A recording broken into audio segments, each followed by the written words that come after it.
Para você entender o que é pluralismo religioso, primeiramente você precisa entender o que é pluralismo. Porque há um aspecto positivo e há um aspecto negativo.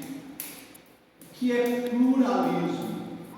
É quando nós pensamos na pluralidade das coisas. Ou seja, te exemplifico.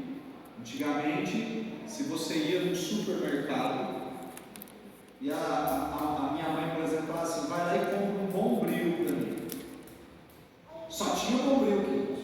Tanto é que eu gostei de descobrir que o nome daquilo era palha de aço. A gente achava que chamava Bombril, não é? Antigamente falava assim: compra uma Quiboa.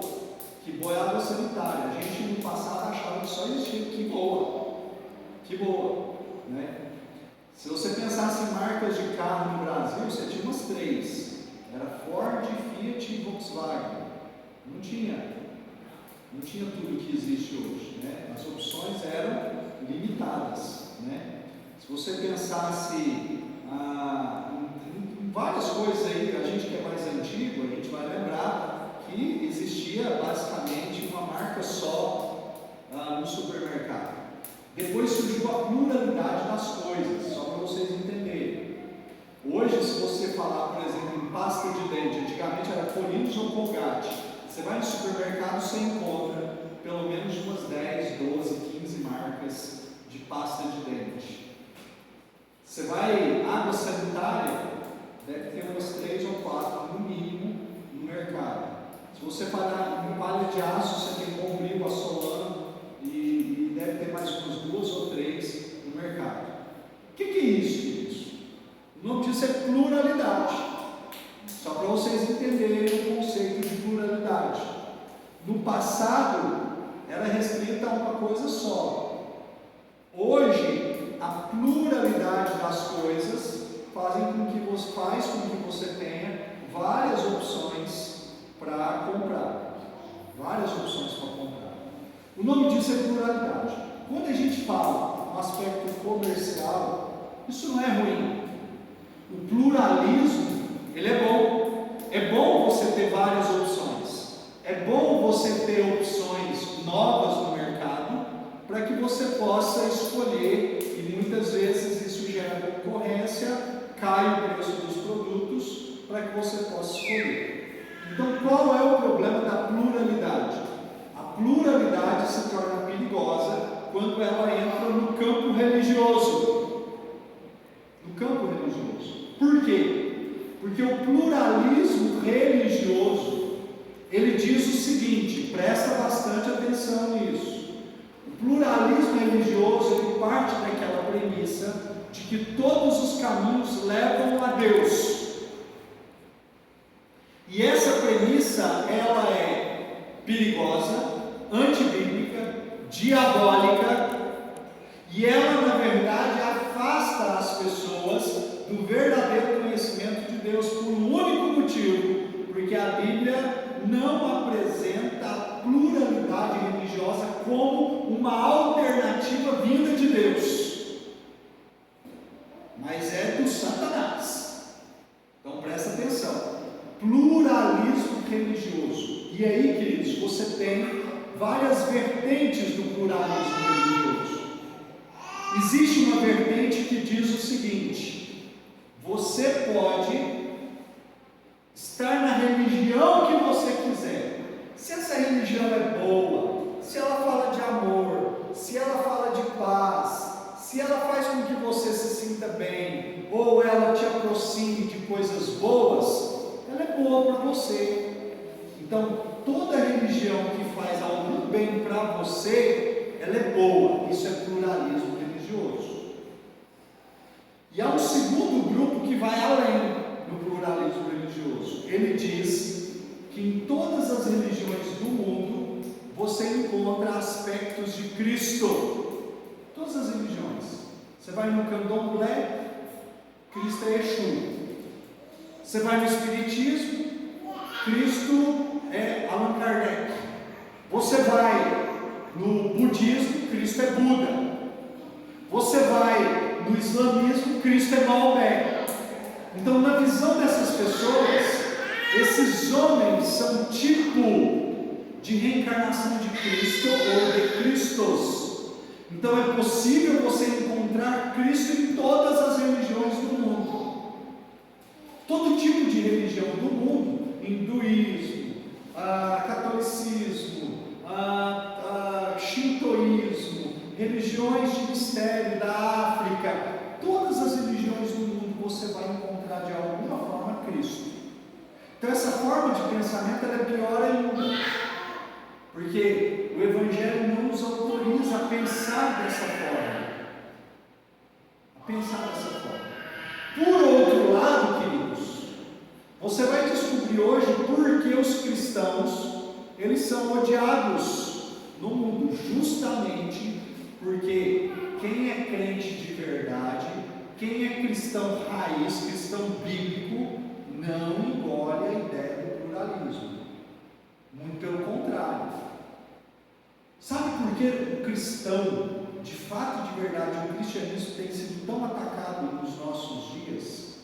Justamente porque nós cremos na singularidade de Cristo e do Evangelho. O que isso significa? Significa que nós cremos que Jesus é único, o Evangelho é único, e o verdadeiro cristianismo anunciado nas Escrituras é único. E se alguém quer ser salvo dos seus pecados, se alguém quer viver uma vida cristã verdadeira, é necessário abandonar todo tipo de outras religiosidades e se converter, entregar a sua vida a Cristo e se sujeitar ao que Cristo manda. E Cristo é o único Salvador. Único. Não existe esse negócio de salvação fora de Cristo. Sabe do que nós somos chamados aí fora?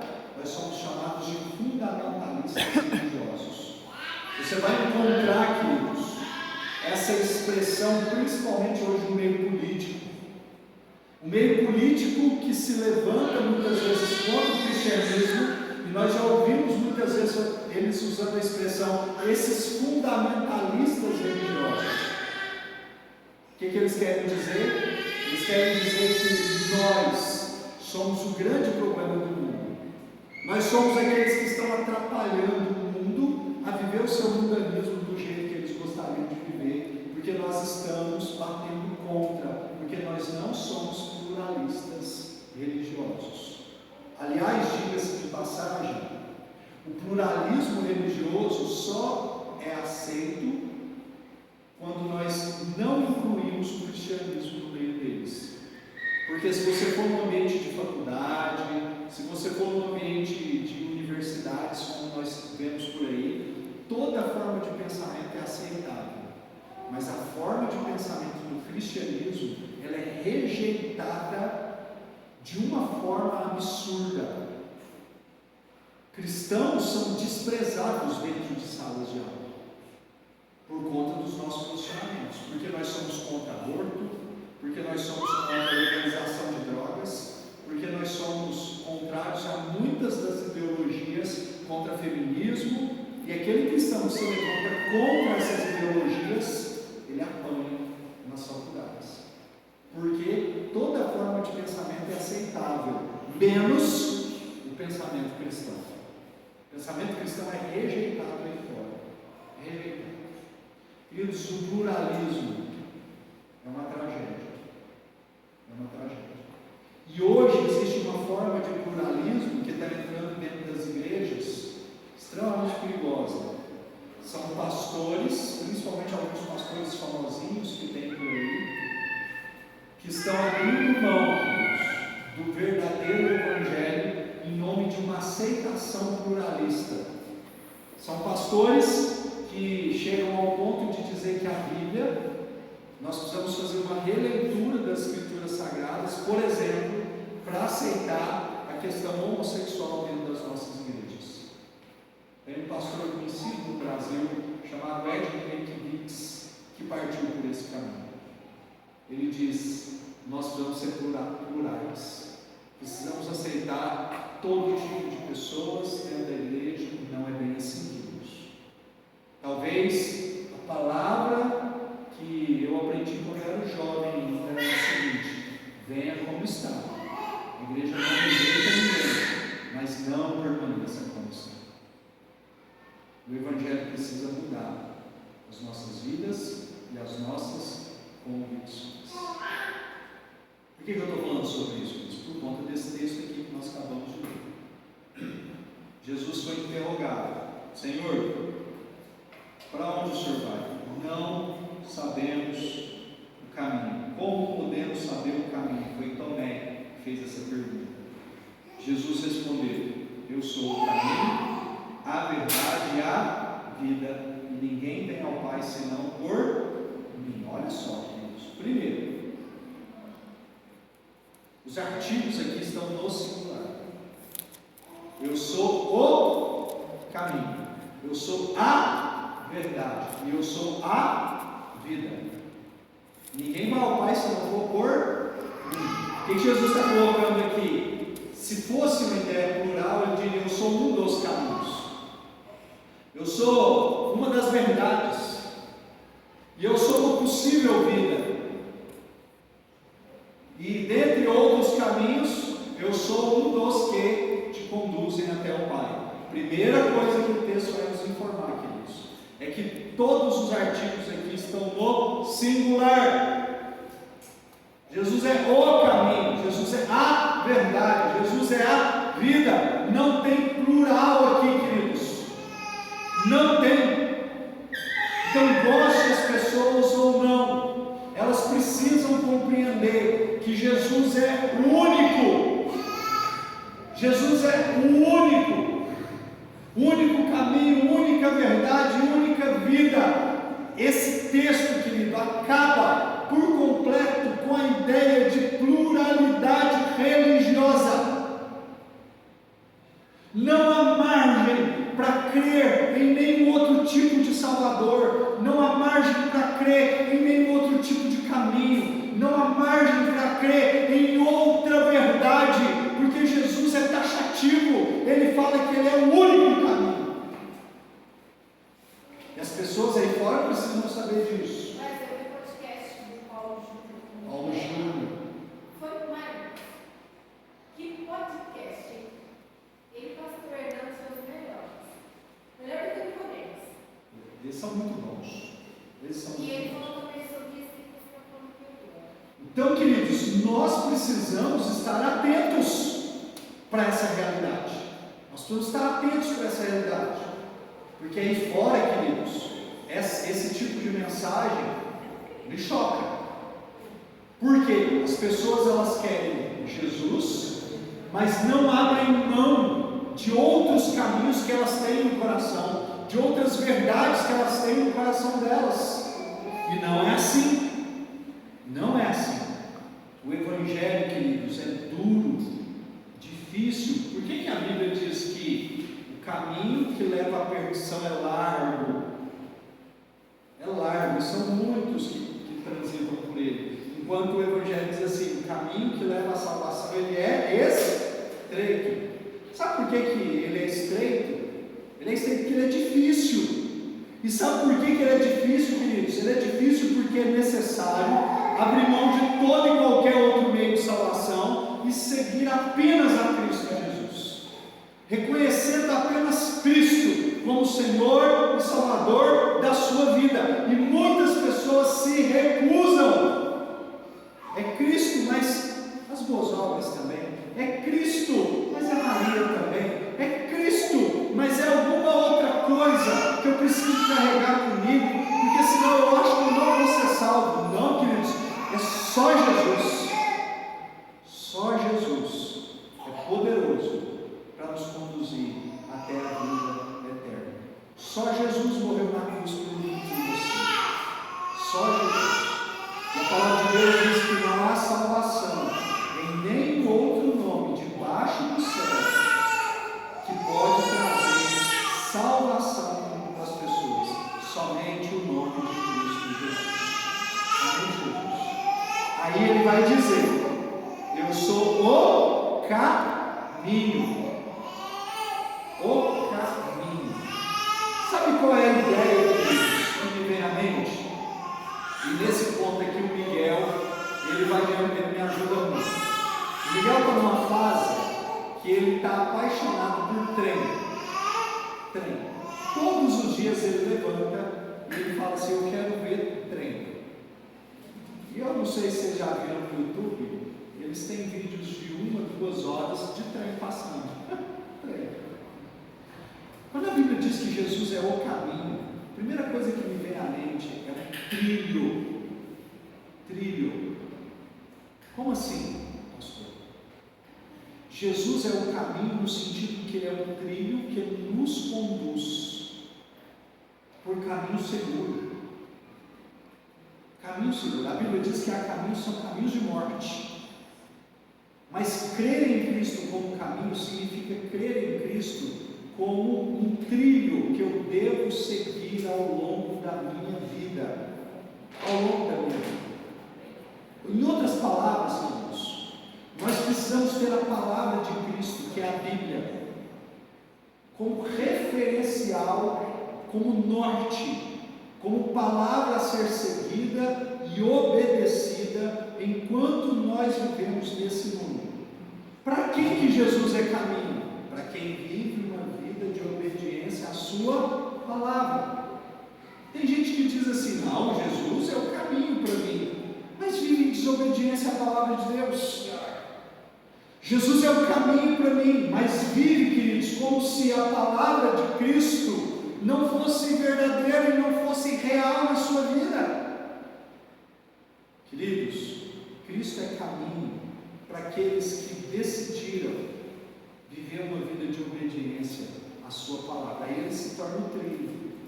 Antigamente a gente cantava uma musiquinha que dizia: vou no trem das boas novas. Vou no trem das boas novas. Essas boas novas é a palavra de Cristo que nos conduz ao longo da vida. O que Cristo diz sobre sua palavra na Escritura? Ele disse que aquele que obedece à palavra de Cristo é como um homem que construiu a sua casa sobre a rocha.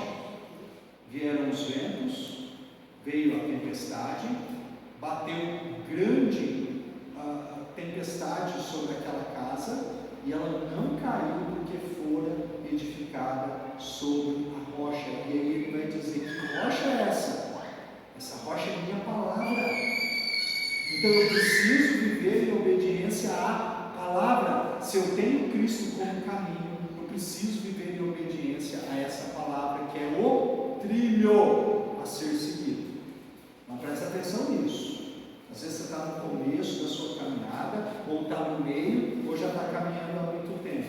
Você precisa entender que nós precisamos colocar a nossa vida no trilho da palavra de Deus. Segundo, eu sou o caminho à verdade. E aqui, queridos, nós vamos falar de algo que é difícil da nossa sociedade entender. O que é verdade para a nossa sociedade? Já pode pensar nisso? O que é verdade na nossa sociedade? Não existe. A nossa sociedade, nos nossos dias, eles vão dizer o seguinte: você tem a sua verdade, eu tenho a minha. Fique com a sua verdade, eu fico com a minha. Porque nós vivemos em uma geração que relativizou a verdade. Então, se você chega para uma pessoa e fala: olha, o que você está vivendo é errado, ele fala assim: não, isso é a sua forma de pensar, porque não existem mais valores absolutos. Isso formou o que os especialistas chamam de uma geração líquida. Sabe o que é uma geração líquida? Isso aqui, ó, está num copo. Isso aqui é um copo oval, sei lá como é que chama isso aqui, mas se eu colocasse um copo quadrado, a água tornaria o formato de quadrado. Se eu colocar essa água no formato de estrela, assume o formato de estrela. Isso é uma geração líquida, uma geração que pega gosto aonde ela está. É igual o chuchu. Já viu o chuchu? Diz que se você colocar, eu não sei se é verdade, mas diz que se você colocar o chuchu misturado com outros alimentos, ele pega o gosto de outros alimentos. Não sei se é assim. Né? Mas essa geração é assim, ela se amolda ao ambiente e ao contexto que ela se encontra. Sabe por quê? Porque ela não crê absoluta mais. Então, queridos, se o jovem ele está num ambiente de prostituição, ele se prostitui. Se o jovem está num ambiente de uso de bebida ou qualquer outro tipo de droga, ele usa, porque ele vai se adequar ao ambiente. Geração líquida, ele não tem posicionamento. É uma geração que não assume posicionamento. Porque sabe, queridos, o que é ter posicionamento? Ter posicionamento é ter aquela palavra de Josué: escolham hoje a quem vocês vão servir, ou aos deuses que vocês serviram no Egito ou da além do Eufrates. Eu e minha casa serviremos ao Senhor. Posicionamento. Vocês estão indo por esse caminho. Eu não vou. Eu vou servir a Deus, independente daquilo que vem acontecer comigo. Eu vou servir a Deus, independente das chacotas. Eu vou manter firme o meu posicionamento com Deus, independente de qualquer coisa. Ah, queridos, é de dar dó da nossa geração. É de doer no coração a gente vê jovens e adultos que vão tomando o formato de onde quer que eles estejam e não tem coragem de assumir posicionamento cristão. Diga-se de passagem, muitos optam por não servir a Cristo porque eles são assim, geração líquida. Não assumem o ônus como assumiu José, de falar: vou servir a Deus, ainda que eu pague um preço alto, eu vou servir a Deus. Vou servir a Deus. E tomando esse posicionamento, sofreu horrores. Um menino de aproximadamente 16, 18 anos, que sofre porque não assumiu um posicionamento líquido. Nesse sentido, queridos, não é o meio que influencia o crente, mas é o crente que influencia o meio aonde ele está, ainda que para isso ele pague um preço muito alto. Lembra os amigos de Daniel? Sadraque, Mesaque, Abednego pagaram um preço alto de serem jogados numa fornalha acesa, uma fornalha ardente, porque pagaram o preço de serem fiéis a Deus no teu momento. Então Cristo é a verdade a ser crida. E a pergunta que eu te faço é: você tem pago um preço por essa verdade a ser crida? Há valores que nós não negociamos na nossa vida. Tem muita gente que não renuncia.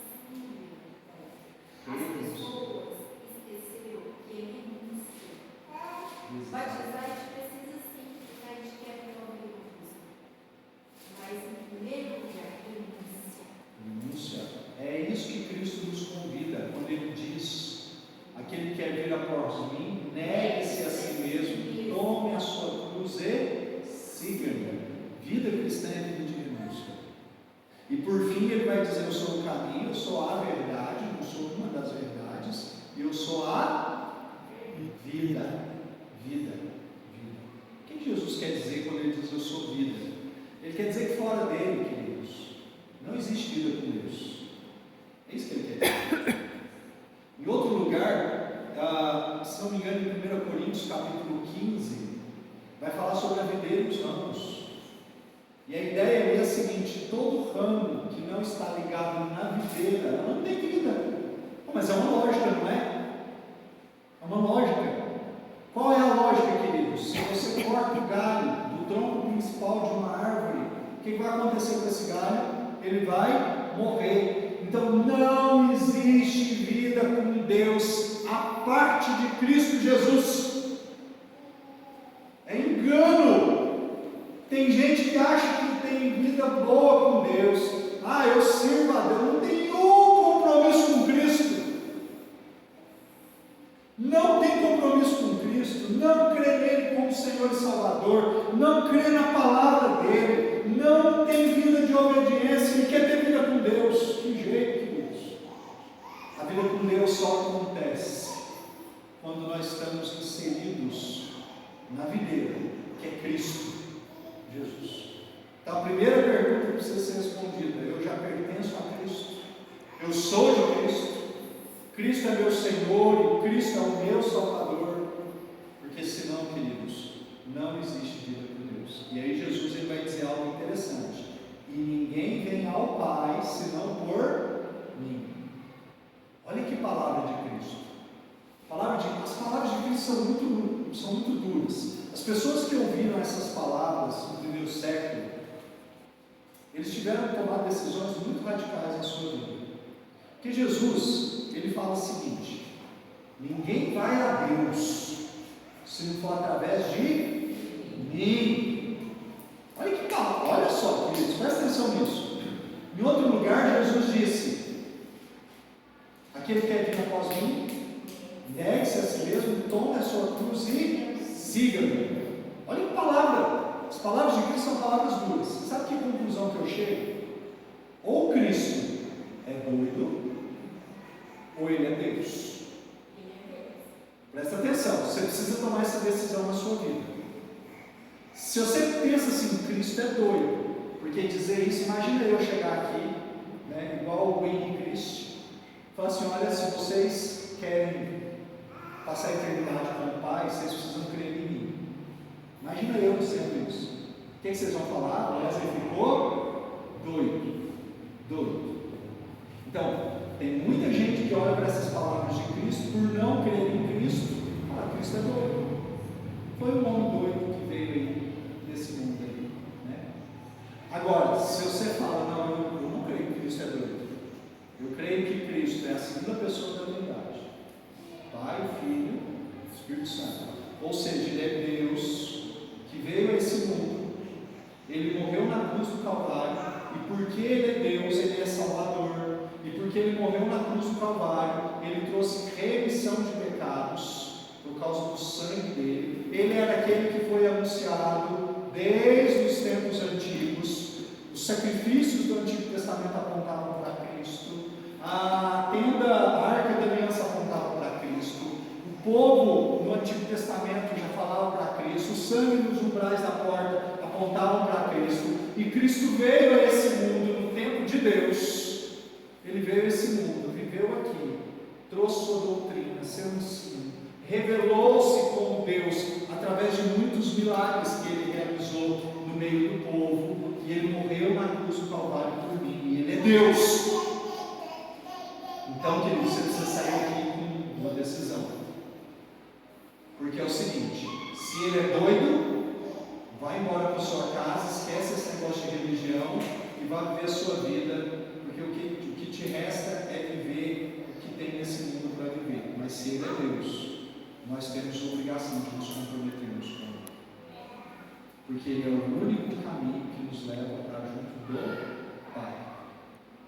Eu sou o caminho, a verdade e a vida, e ninguém vai ao Pai se não for por mim. Olha só, queridos, você não tem como se chegar a Deus se não for por meio de Cristo Jesus.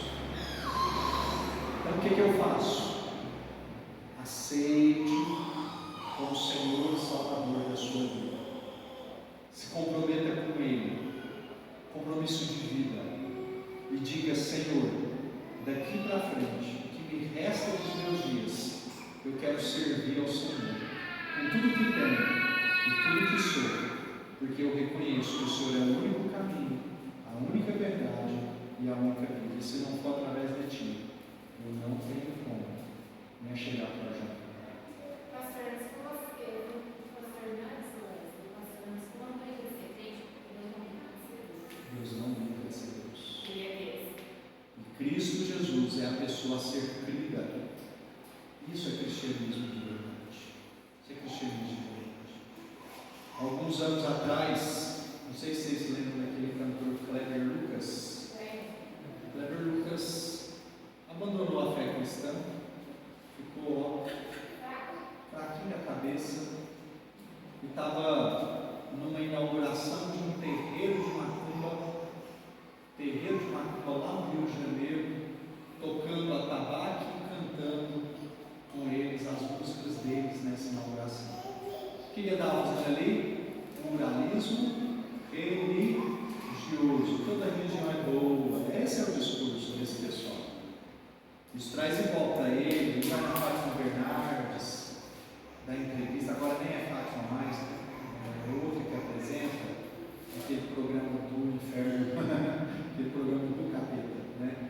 Mas qual é a ideia? Pluralismo religioso. O que o Kleber Lucas esqueceu? Que Jesus é o caminho, a verdade e a vida, e ninguém vai ao Pai sem Oi? Leonardo Gonçalves eu não sei, está nessa também? Tristeza, tristeza. Então, queridos, que a gente possa sair daqui crendo em Cristo e desprezando por completo essa ideologia tão presente no meio religioso, que é o pluralismo religioso. Amém? Vamos orar? Depois nós vamos tomar assim. Pai, eu te agradeço porque o Senhor nos mostra de forma clara o único meio que nós temos de viver vidas que agradem ao Senhor.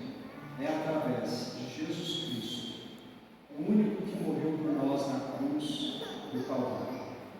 Muito obrigado, Pai, porque nós temos uma visão